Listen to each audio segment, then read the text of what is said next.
Hi everyone, welcome to the best recapped movie. Khanzab is a scary and frightening movie with the theme of jinn and exorcism made in Indonesia in 2023, which we will discuss today. A group of ghosts enter a girl's body and make her do terrible things out of spite and hatred for others, which causes bitter events in a village, and others blame her. Spoilers ahead. In 1998, in the house of a person named Semedi, he was praying the morning prayer. After finishing his prayer, he wakes up his daughter Rahayu for prayer. She goes to the yard to take ablution, and there he notices some movements around her. She finishes her ablution and is somewhat relieved after seeing her mother and brother. Then she starts her prayer while a masked person is mysteriously behind her, and she continues her prayer until the noise of a fight is heard from the next room. Her father's voice seems also in it, so she finishes her prayer as soon as possible with speed and fear to investigate this incident. After she enters the room, she sees her father on the floor being beaten by two masked people, and one stops her, and the other cuts her father's throat and kills him. Rahayu, after tearing the skin of one of them with his teeth, tries to attack him to save her father, but that person damages her hand with an broadsword. While Rahayu cannot fight them and falls to the ground, her father's head is separated from his body by that person. They put his father's head on the railings of the house's entrance. The same year, hundreds of witches were tortured and massacred in serial murders. After 2 years, Rahayu is now working in a clothes shop for her employer, Mrs. Endong, whose shop is selling very well.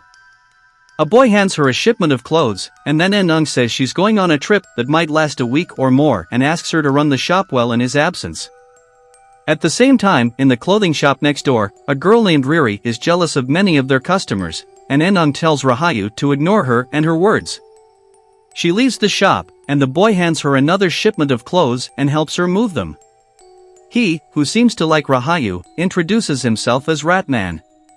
After a little conversation, Riri is jealous of Rahayu again and wants to make her look bad in front of him. After finishing work, she returns home and buys a mask from a toy vendor. When she arrives at the door, she sees his grandfather, Suntat, and her mother talking about her. According to Suntat, she should not have worked and should have continued her education. At this moment, she enters the house and pays respect to them. Suntat brings her some bananas from the farm and leaves an envelope of money on the table for her. She passes by with a simple thank you and presents the mask she bought to her little brother Ajik. Suntat tells her she should not buy too many toys for her little brother and instead, teach him to take care of himself. While Rahayu accompanies her brother to his room, she also listens to their conversation from a distance, as Nuning seems to be her adoptive mother and tells him that she considers Rahayu like her real daughter and that she likes to be here. He, who is her uncle, says that he is responsible for them after her father and explains that her husband asked him to sell this house before his death. He also reminds her that people here will increasingly judge them. With these words, Rahayu looks at the wound on her hand. After her father's death, she remembers how people had gathered in front of their house and wanted them to leave, including Suntat between them. Then, at night, she takes the bananas to her neighbor's house, Mr. Surwo, but no one seems to be there. Then, a cane resembling a snake attracts her attention and takes her to the past. His father goes up the room's stairs and sees his wife, Rahayu's mother, dead on the bed. On the other hand, his eyes fall on the same cane. Opening the closet door, he is shocked to see Rahayu holding this cane, and looking at that cane, he seems to suspect his daughter about her mother's death. Now Surwo sees her, tells her that her father gave him that cane, and warns her that she may suffer her mother's fate if she is not careful. While leaving there, he calls Rahayu again. He expresses his disappointment about the sale of their shop by her grandfather Suntat. He says that seemingly good people, contrary to what is seen, it is not clear what is happening inside them. He tells her that if Suntat sells their house, they can move to the other house her father donated as a prayer hall. Rahayu reaches the Al Makmum prayer hall, and someone enters there to pray. When that person prays, mysterious and terrifying hands touch his shoulder while he prays with fear. Suddenly, the electricity there is cut off, and it seems Rahayu is preparing to pray there. Inside the prayer room, scary spirits pray together with that person with strange sounds. Still, as soon as he finishes his prayer and when he returns, he does not see them anymore and runs away in fear. Rahayu sees him and however, she decides to enter and goes to the switch to turn on the lamps when a ghost is seen behind her. She starts her prayer there, and they keep repeating scary sounds with her in the middle of the prayer. Still, she continues until the electricity suddenly cuts off again. These ghosts are scary looking and accompany Rahayu behind her, and after she finishes her prayer, she notices their presence in her surroundings terribly.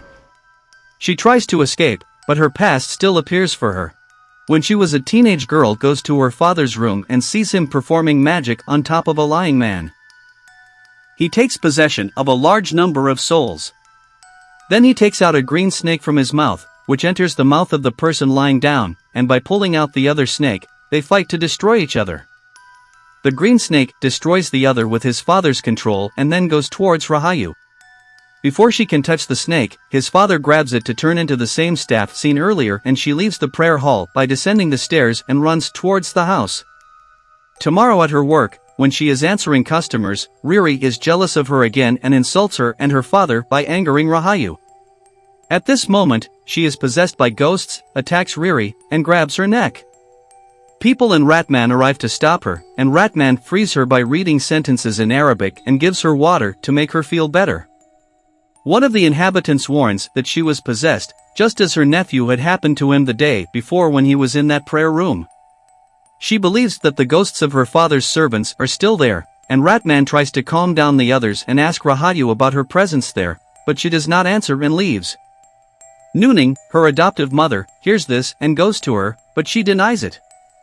However, her mother informs her that if she feels their presence again, she should say ows and spit 3 times to her left until it lets her go. She takes her bag, returns to that prayer room, and sees a man hardly praying due to severe back pain. At the same time, she sees a scary ghost of a child behind him, who is on top of that man, and after she rubs her eyes a few times, that ghost is no longer on that man's shoulder. While shocked, she performs ablution and starts praying again while the window behind her mysteriously closes and scares her. During the prayer, she sees the foot of a terrible creature behind the curtain and is very afraid. The terrifying events continue until she opens her eyes and sees the severed head of a ghost in front of her. Then, she encounters many dead spirits until she removes her tent and returns to the past. Her father is doing magic on a man whose body is infected, and her childhood enters the room from the other side. The ghosts take the infections from his body, put them in her hands, and suddenly turn them into nails. Hearing a little girl's voice in another place, she realizes she was possessed as a child, and her father asks Suntat and his wife Ajang to free her from possession.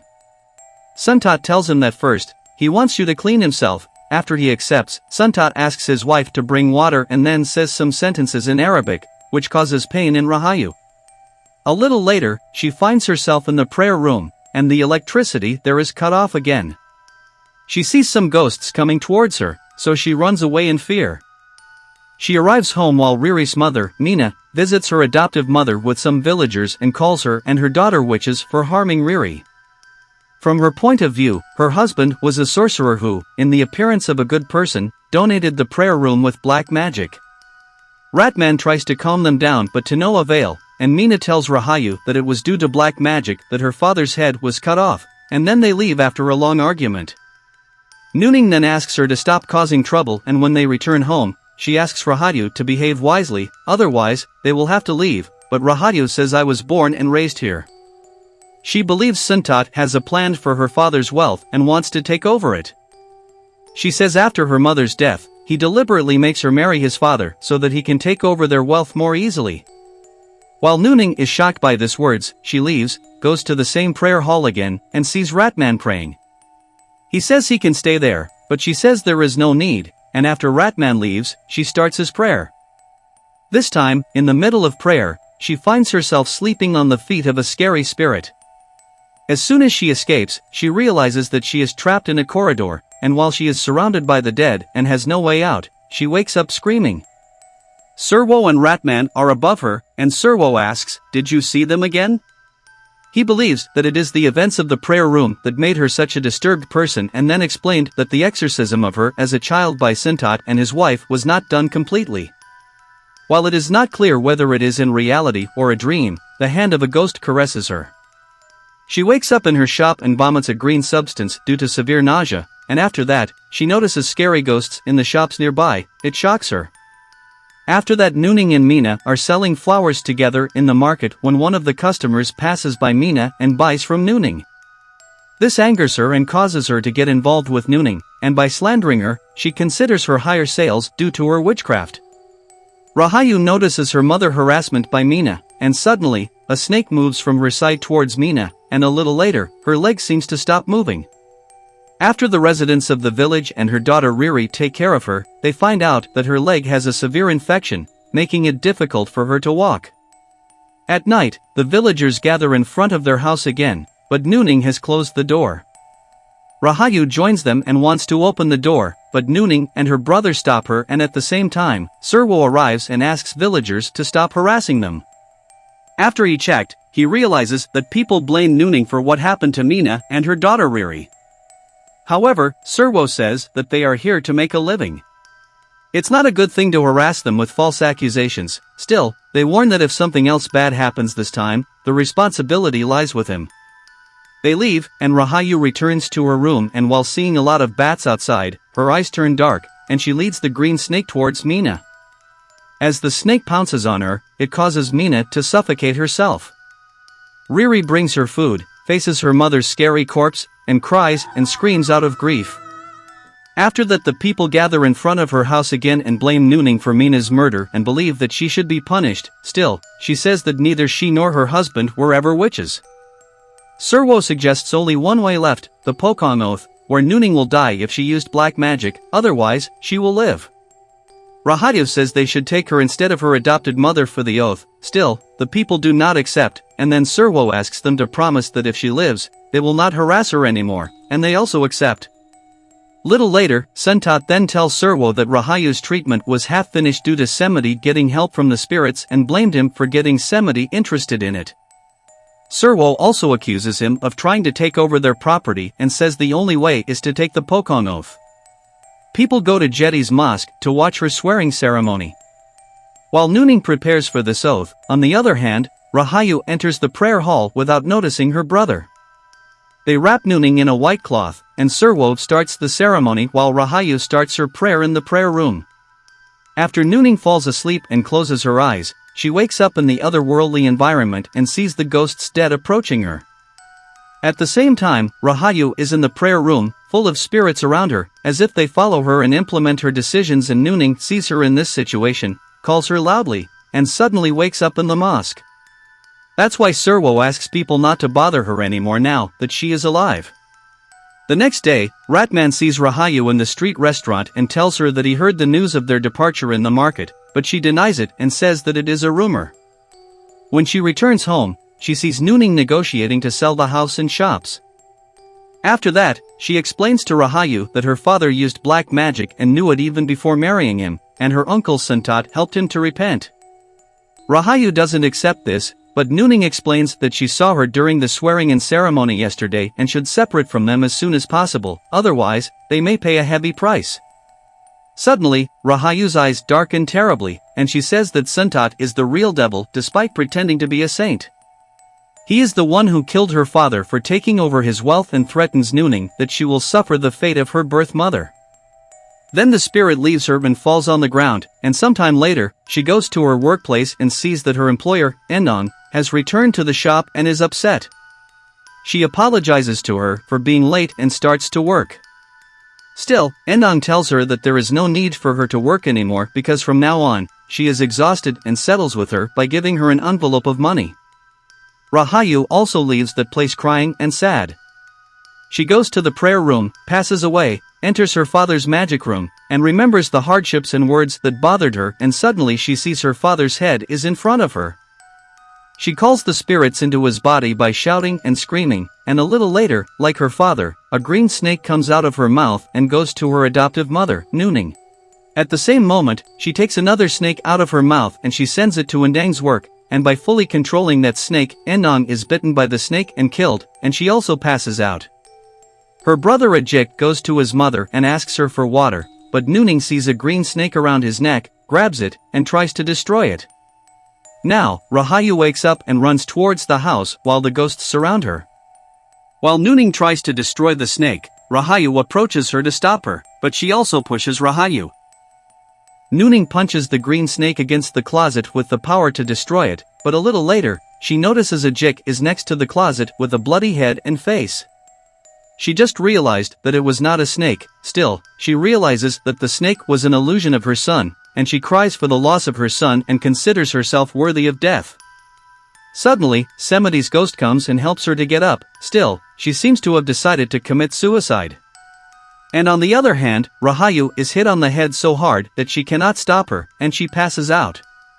Unfortunately, Nooning also executes herself. A little later, Rahayu finds herself in Sentat's car, and they arrive at the boarding school in Aljana, which he owns. In the next scene, Rahayu rests on the bed, and Ajang is on top of her to take care of her. She tells her that Sentat had no intention of taking over their property because he is rich and solid in terms of property. She says this boarding school is for him, and he wants to take care of her. Then Rahayu is sure about the death of her mother and brother and falls into shock and tears.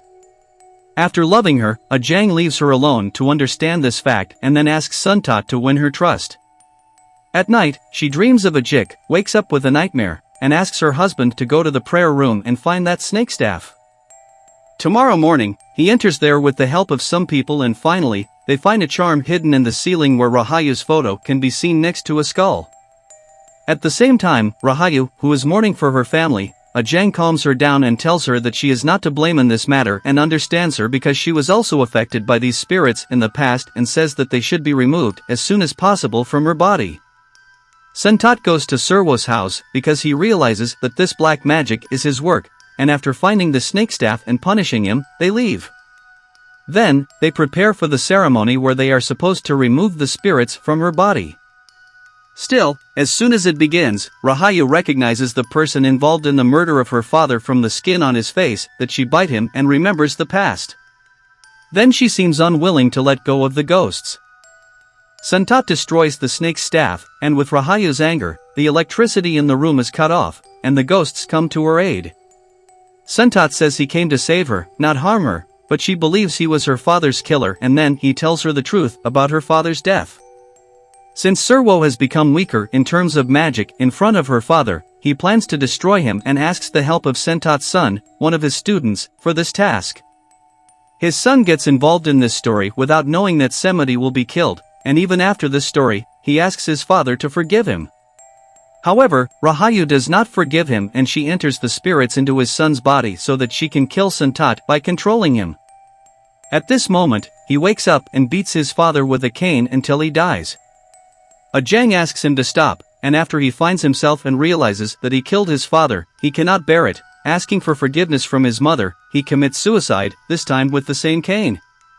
After that, Rahayu grabs Ajang's neck, but she removes the evil spirits from her by reading sentences in Arabic from the Quran. Then Rahayu wakes up without any trace of them, and Ajang hugs her. After that, Rahayu, that seems normal, joins Ajang in mourning for her husband and son. Then, she preaches to Rahayu with advice about God and staying away from the devil. They decided to bury the cane in the soil after purifying it in water. Then Ratman arrives there with some others, and they face each other. He says he grew up here, and after Sentat's death, he was asked to help run the boarding school there. In the film's final sequence, it seems their future is tied together and will be together. Don't forget to like the video and subscribe to our channel.